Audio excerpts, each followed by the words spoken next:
Assalamualaikum warahmatullahi wabarakatuh. Pada kesempatan kali ini kita akan mencoba membahas sedikit tentang baca, di mana tujuan dari pembelajaran ini adalah kita dapat memahami sifat dan karakteristik baca. Masih bersama saya Liza Fitri Haryani, dan untuk bahasan ini masih dalam spesifikasi dan karakteristik bahan konstruksi bangunan. Nah, adapun definisi baja adalah logam paduan dengan besi atau Fe sebagai unsur dasar dan karbon atau C sebagai paduan utamanya. Kandungan karbon dalam baja berkisar antara 0,2% hingga 2,1% berat sesuai grade-nya. Fungsi karbon dalam baja sebagai unsur pengerasan pada kristal atom besi. Baja karbon adalah baja yang mengandung karbon lebih besar 1,7%, sedangkan besi mempunyai kadar karbon lebih besar dari 1,7%. Di mana baja mempunyai unsur-unsur lain sebagai pemandu yang dapat mempengaruhi. Material baja unggul jika ditinjau dari segi kekuatan, kekakuan, dan duktilitasnya, sehingga tidak mengherankan jika di setiap proyek konstruksi bangunan maka baja selalu ditemukan, meskipun tentu saja volumenya tidak harus mendominasi. Nah, sistem konstruksi baja memiliki beberapa keunggulan dibanding dengan struktur beton bangunan. Nah, keunggulannya diantaranya yaitu sistem konstruksi baja memiliki berbagai jenis estetika dan terlihat modern. Dimensi sistem konstruksi baja lebih kecil dari sistem konstruksi beton, dan bekerja dengan struktur baja tidak memerlukan perancah sebagai struktur beton, kecuali untuk beton kerja atau minor tambahan.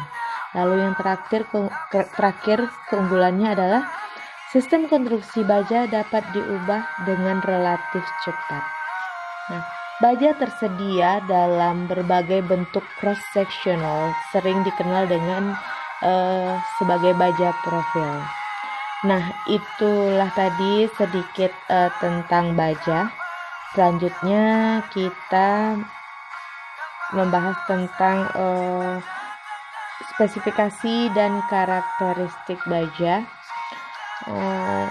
Kali ini kita membahas tentang sifat-sifat baja sebagai penyusun konstruksi, di mana diantaranya yaitu pertama, kekuatan baja, duktilitas baja, sifat mekanis baja, serta keseragaman.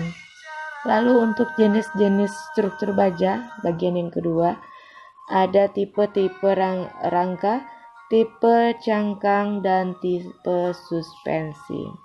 Langsung saja yang pertama kita akan membahas tentang sifat-sifat baja sebagai bahan penyusun konstruksi bangunan. Di samping kekuatannya yang besar untuk menahan kekuatan tarik dan tekan tanpa membutuhkan banyak volume, baja juga mempunyai sifat-sifat lain yang menguntungkan, sehingga menjadikannya sebagai salah satu bahan bangunan yang sangat umum dipakai dewasa ini. Nah, ada beberapa keuntungan baja sebagai material struktur, antara lain yaitu kekuatan baja, di mana sifat kekuatan baja dapat dipengaruhi oleh material penyusunnya. Material penyusun baja berupa campuran logam dapat menambah kekuatan, kekerasan, dan keuletan, dan ketahanan terhadap korosivitas baja yang dibentuk.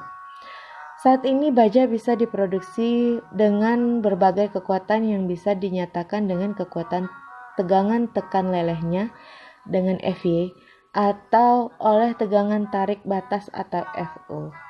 Nah, bahan-bahan baja walaupun dari jenis yang paling rendah kekuatannya tetap mempunyai perbandingan kekuatan per volume lebih tinggi bila dibandingkan dengan bahan-bahan bangunan lainnya yang umum dipakai.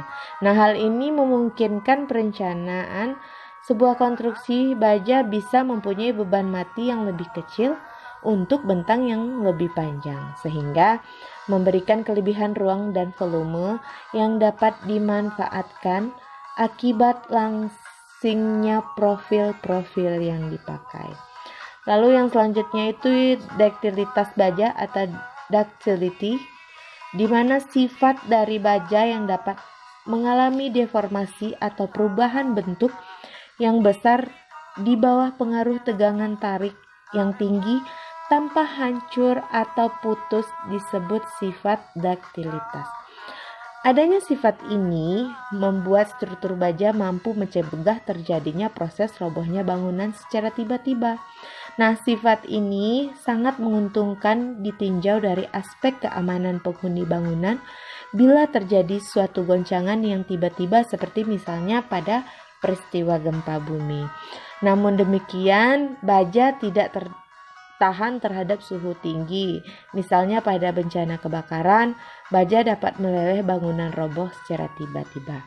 Nah, makanya untuk mengantisipasi hal tersebut, baja dilapisi dengan pengaman sekitar 1 inci dengan campuran semen, adukan beton, atau lapisan lain dari bahan yang dapat menahan panas. Lalu yang ketiga yaitu sifat mekanis baja, di mana baja memiliki kekuatan yang dapat dinyatakan dengan kekuatan tekan leleh Fy, tegangan tarik Fu. Nah, ini adalah tabel, bisa kita lihat tabel SNI tentang tata cara perencanaan struktur baja untuk bangunan gedung. Nah, bisa kita baca jenis baja yaitu BJ34, 37, 41, 50 dan 55. Di sini terdapat tegangan putus minimum, tegangan leleh minimum dan peregangan minimumnya. Selanjutnya, keseragaman, di mana sifat baja baik sebagai bahan bangunan maupun dalam bentuk struktur dapat terkendali dengan baik sekali. Dengan demikian bisa dihindari terhadap proses pemborosan yang biasanya terjadi dalam perencanaan akibat adanya berbagai ketidakpastian. Nah, di samping itu keuntungan lain dari baja yaitu yang pertama, proses pemasangan di lapangan berlangsung dengan cepat. Nah, baja juga dapat dilas. Lalu komponen-komponen strukturnya bisa digunakan lagi untuk keperluan lainnya. Lalu yang keempat, komponen-komponen yang sudah tidak dapat digunakan lagi masih mempunyai nilai sebagai besi tua.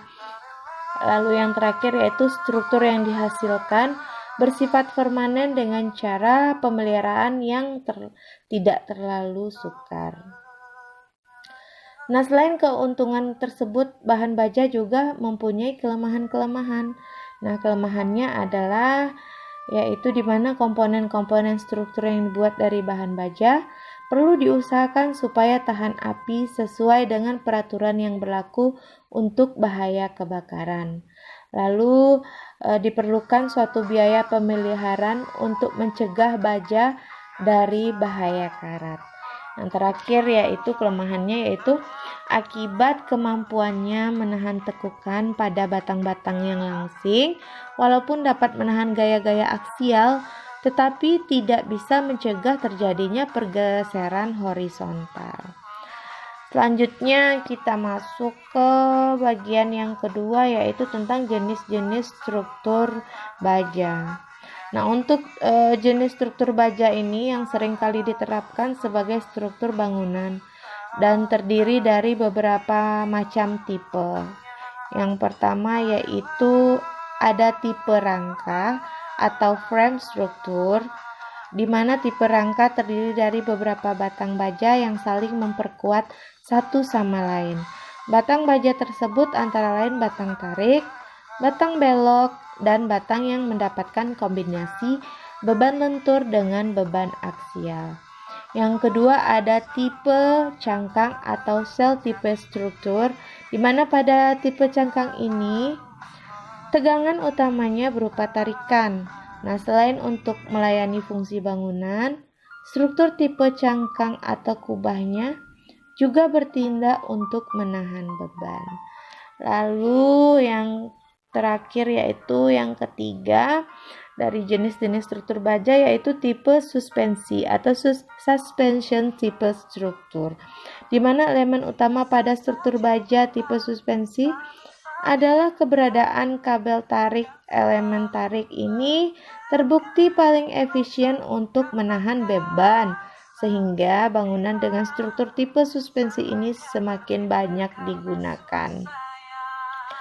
Nah, demikianlah pembahasan kita kali ini, yaitu dengan tujuan pembelajaran untuk memahami sifat dan karakteristik dari baja. Demikian dari saya, Liza Fitri Haryani. Terima kasih untuk perhatiannya. Jangan lupa subscribe. Terima kasih. Wassalamualaikum warahmatullahi wabarakatuh.